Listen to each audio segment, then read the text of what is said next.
के बारे में पढ़ेंगे। सबसे पहले हम देखते हैं कि रेडिकल और रेडिकेंट किसको कहते हैं।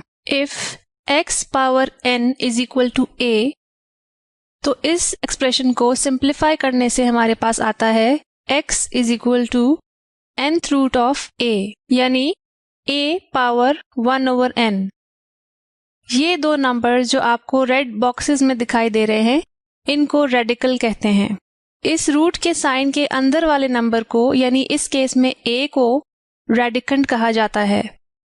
रेडिकेंट को बेस भी कहा जाता है। नंबर n को इंडेक्स कहा जाता है और इस साइन को रेडिकल साइन कहा जाता है। अब हम देखते हैं कि रेडिकल फॉर्म को एक्सपोनेंशियल फॉर्म में कैसे ट्रांसफॉर्म किया जाता है। जैसा कि हम जानते हैं, ये दोनों फॉर्म्स एक दूसरे में आसानी से कन्वर्ट की जा सकती हैं। इसको करने के लिए हमारे पास दो स्टेप्स हैं। स्टेप 1 में हम रेडिकेंट यानी बेस को एक्सपोनेंशियल फॉर्म की बेस बना लेते हैं। स्टेप 2 में हम इंडेक्स को एक्सपोनेंशियल फॉर्म में पावर का डिनोमिनेटर बना लेते हैं, यानी nth रूट ऑफ a बन जाएगा a पावर 1/n। नोट कीजिए कि सेकेंड रूट ऑफ x के लिए हम आमतौर पे 2 लिखना स्किप कर देते हैं और इसको सिर्फ अंडर रूट x लिखते हैं। आइए इसकी एक एग्जाम्पल देखते हैं। इस रेडिकल फॉर्म को एक्सपोनेंशियल फॉर्म में कन्वर्ट करते हैं। -8 एक्सपोनेंशियल फॉर्म की बेस बन जाएगा, 5 उसकी पावर का डिनोमिनेटर बन जाएगा और न्यूमरेटर में 1 आ जाएगा, यानी कि हमारे पास आएगा -8 पावर 1/5। इस तरह हमने रेडिकल फॉर्म को एक्सपोनेंशियल फॉर्म में कन्वर्ट कर लिया। एक और एग्जाम्पल देखते हैं। इस एग्जाम्पल में हमें रिवर्स एक्शन करना है, यानी एक्सपोनेंशियल फॉर्म को रेडिकल फॉर्म में कन्वर्ट करना है, यानी हमें x पावर 1/3 की रेडिकल फॉर्म फाइंड करनी है। जैसा कि हमने पहले किया, हम उसका रिवर्स प्रोसेस करेंगे। एक्सपोनेंशियल फॉर्म की बेस यानी कि x रेडिकल फॉर्म का रेडिकेंट बन जाएगी और पावर का डिनोमिनेटर यानी कि 3 हमारी रेडिकल फॉर्म का इंडेक्स बन जाएगा। इस तरह x रेडिकेंट बन गया और 3 इंडेक्स बन गया और हमारी रेडिकल फॉर्म आ गई। टेली स्कूल, तालीम घर घर। इस वीडियो में हम रेडिकल्स की प्रॉपर्टीज के बारे में सीखेंगे। पहली प्रॉपर्टी देखते हैं। अगर हम a की nth रूट को b की nth रूट से मल्टीप्लाई करें तो हमारे पास क्या रिजल्ट आएगा। हमारे पास nth रूट ही आएगा, लेकिन nth रूट के अंदर हमारे पास a और b का प्रोडक्ट आएगा। ये रेडिकल्स की पहली प्रॉपर्टी है। आइए अब हम देखते हैं कि हम इस प्रॉपर्टी को क्वेश्चन सॉल्व करने में कैसे इस्तेमाल कर सकते हैं। इस मिसाल में हमें दिए गए एक्सप्रेशन को सिंप्लीफाई करना है, यानी 5th root of -8 multiply by 5th root of -4। क्योंकि इन दोनों नंबर्स के इंडिसेस सेम हैं, यानी 5 हैं, इसलिए हम इन्हें एक रूट के निशान के अंदर लाकर आपस में मल्टीप्लाई कर सकते हैं, यानी 5th रूट ऑफ -8 इंटू -4। इसको सिंप्लीफाई कीजिए, 5th root of 32। Further simplify कीजिए, रिजल्ट आता है 2। एक और एग्जाम्पल देखते हैं। Square root of 18 multiply by cube root of 16। इस क्वेश्चन को सिंप्लीफाई करने के लिए हम 18 और 16 को तो मल्टीप्लाई कर सकते हैं, लेकिन हमारे पास रूट कौन सा आएगा, 2 या 3। फॉर्मूला याद कीजिए। फॉर्मूला के मुताबिक nth root of a into nth root of b is equal to nth root of a b। इसका मतलब है दोनों नंबर्स की रूट सेम होनी चाहिए, तभी हमारे प्रोडक्ट में सेम रूट आती है और हम अंदर के नंबर्स को मल्टीप्लाई कर सकते हैं। अगर इंडेक्स डिफरेंट हो तो फिर ऐसा क्वेश्चन सिंप्लीफाई नहीं हो सकता, इसलिए हम इस एक्सप्रेशन को सिंप्लीफाई नहीं कर सकते। दूसरी प्रॉपर्टी देखते हैं। nth root of a divided by nth root of b का आंसर क्या होगा। क्योंकि इन दोनों का इंडेक्स सेम है, इसलिए nth root of a over b हमारा आंसर होगा। यानी बेसिकली क्योंकि इनके इंडिसेस सेम है, इसलिए हमने ऑपरेशन डिवीजन को एक बड़े रेडिकल साइन के अंदर कर लिया और दोनों की कॉमन रूट यानी n रेडिकल साइन के बाहर रख ली। आइए इसकी एप्लीकेशन देखते हैं। इस एग्जाम्पल में हमें cube root of 2 divided by cube root of 16 मालूम करना है। इसको डिवीजन फॉर्म में लिखते हैं। यहाँ पर क्योंकि हमारा इंडेक्स सेम है यानी 3 है, इसलिए हम एक बड़ा रेडिकल साइन ड्रॉ करते हैं और 2 और 16 को इसके अंदर डिवाइड कर लेते हैं। इस तरह हमारा रिजल्ट आता है क्यूब रूट ऑफ 1/8, जिसको मजीद सिंप्लीफाई करने से 1/2 हमारा आंसर है। अभी तक हमने सिर्फ रेडिकल्स की प्रॉपर्टीज देखी। अब हम देखते हैं कि अगर रेडिकल के साथ एक्सपोनेंशियल फॉर्म कंबाइन हो जाए तो फिर उसको कैसे सॉल्व किया जाता है। यहाँ पे हमारे पास एक्सपोनेंशियल और रेडिकल दोनों का मिक्स है, यानी b⁻m nth रूट। इसको सॉल्व करने का तरीका ये है कि रेडिकल का इंडेक्स यानी कि n पावर के डिनोमिनेटर में चला जाता है और पावर उस नंबर के न्यूमरेटर में चला जाता है, यानी b की पावर 1/n की बजाय b की पावर m/n हमारा नंबर बन जाता है। आइए इस प्रॉपर्टी के साथ कुछ एग्जाम्पल सॉल्व करते हैं। इस क्वेश्चन में हमें 5 स्क्वायर का 5th रूट मालूम करना है। दिए गए सवाल पे हम अपना फॉर्मूला अप्लाई करते हैं। हमारे पास आता है 5 पावर 2/5, यानी पावर न्यूमरेटर में चली गई और इंडेक्स डिनोमिनेटर में आ गया। अगली प्रॉपर्टी देखते हैं। इस प्रॉपर्टी में हमारे पास एक से ज्यादा रेडिकल के साइंस हैं। ऐसे एक्सप्रेशन को कैसे सॉल्व किया जाए जिसमें एक रेडिकल साइन के बाहर एक और रेडिकल साइन मौजूद है। इस केस में रेडिकल साइन और नंबर उसी तरह रहता है और दोनों इंडेक्सेस आपस में मल्टीप्लाई होके इस रेडिकल साइन का इंडेक्स बन जाते हैं, यानी इसका रिजल्ट आता है m × nth root of a। आइए इसकी एग्जाम्पल्स देखते हैं। इस क्वेश्चन में हमें 64 के स्क्वायर रूट का क्यूब रूट मालूम करना है। अपने फॉर्मूला के हिसाब से 64 को इसी तरह ले आएंगे और 3 और 2 को आपस में मल्टीप्लाई करके नया इंडेक्स बना लेंगे, यानी 6th रूट ऑफ 64। इसको सिंप्लीफाई करने से आंसर आता है 2। अगली प्रॉपर्टी देखते हैं। बेसिकली ये प्रॉपर्टी नहीं है बल्कि उन्हीं प्रॉपर्टीज का एक स्पेशल केस है, यानी अगर हमें b⁻n का nth रूट मालूम करना है तो ये कैसे किया जाएगा।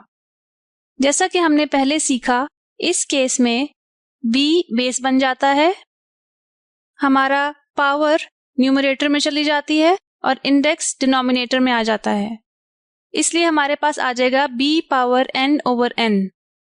इस स्पेशल केस में क्योंकि n ऊपर और नीचे एक सा है, इसलिए वो कैंसिल होके b⁻1 बन जाएगा और b⁻1 b ही होता है। इससे हम ये कंक्लूजन निकालते हैं कि b⁻n का nth रूट b है। आइए इस प्रॉपर्टी को एक एग्जाम्पल में इस्तेमाल करते हैं। इस एग्जाम्पल में हमें क्यूब रूट 2 × क्यूब रूट 4 मालूम करना है। प्रॉपर्टी इस्तेमाल करते हैं क्योंकि यहाँ पे इंडेक्स सेम है, इसलिए रेडिकल साइन के अंदर ये दोनों मल्टीप्लाई हो जाएंगे। 2 × 4 का क्यूब रूट आ जाएगा, यानी 8 का क्यूब रूट आ जाएगा। जैसा कि हम जानते हैं 8 2 क्यूब होता है, इसलिए इसको सिंप्लीफाई करके हम 2 क्यूब का क्यूब रूट बना सकते हैं। क्योंकि यहाँ पर इंडेक्स और पावर इक्वल हैं, इसलिए इसको सिंप्लीफाई करके 2 आता है। टेली स्कूल, तालीम घर घर।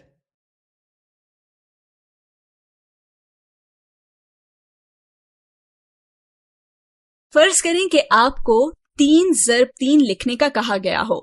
ध्यान रहे कि आपको सिर्फ लिखने का कहा गया है, कैलकुलेट करने का नहीं। तो आप क्या करेंगे?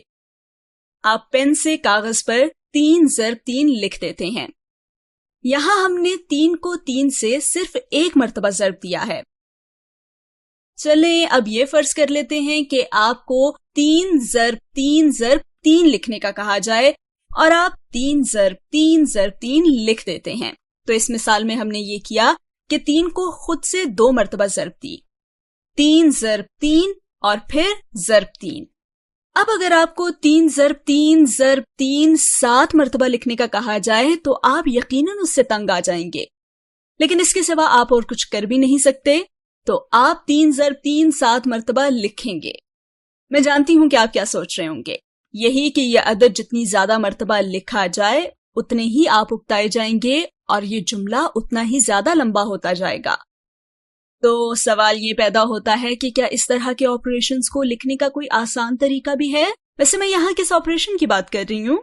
मैं उस ऑपरेशन की बात कर रही हूँ कि जिसमें कोई भी अदद खुद से कई मर्तबा ज़र्ब दिया जाता है।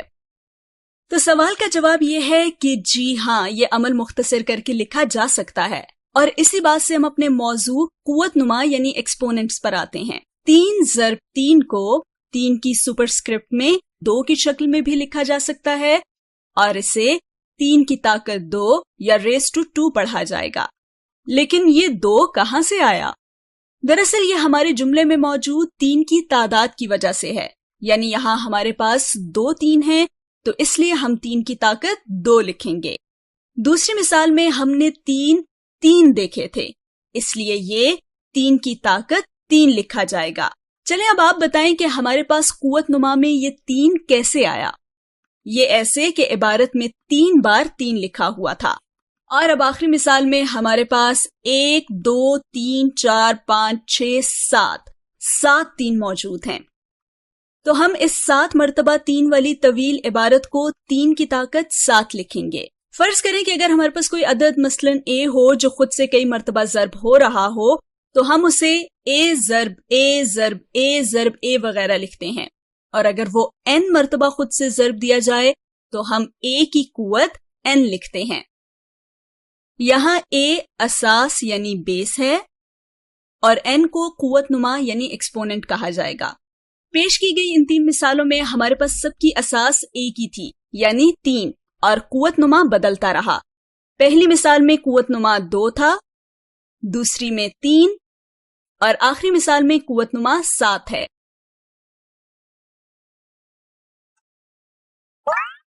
टेली स्कूल, तालीम घर घर।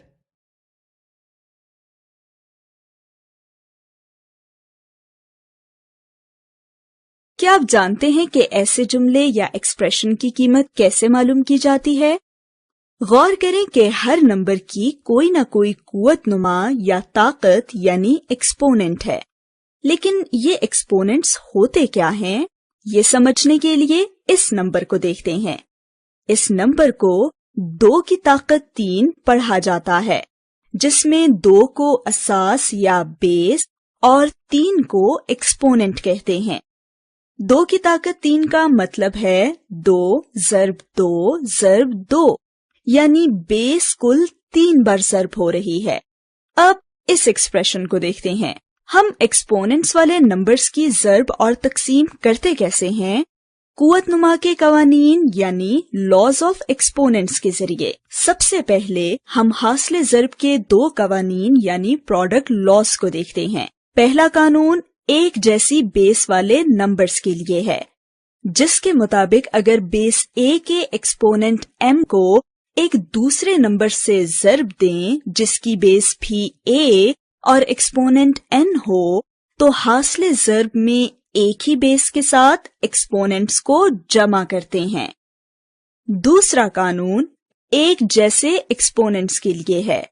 इसके मुताबिक अगर बेस a का एक्सपोनेंट m हो और बेस b का एक्सपोनेंट भी m हो, तो दोनों का हासिल ज़रब बेस a ज़रब b की ताकत m लिखते हैं। आइए अब हासिल तकसीम के 2 कवानीन यानी कोशंट के लॉज पढ़ते हैं। पहले प्रोडक्ट लॉ की तरह पहला कोशंट लॉ भी एक जैसी बेस वाले नंबर्स का है। इसके मुताबिक अगर बेस a का एक्सपोनेंट m हो और इसे बेस a एक्सपोनेंट n पर तकसीम किया जाए, तो हासिल तकसीम में दोनों बेसिस को इकट्ठा करके एक्सपोनेंट्स को तफरीक करते हैं। दूसरे प्रोडक्ट लॉ की तरह दूसरा कोशंट लॉ भी एक जैसे एक्सपोनेंट्स के लिए है।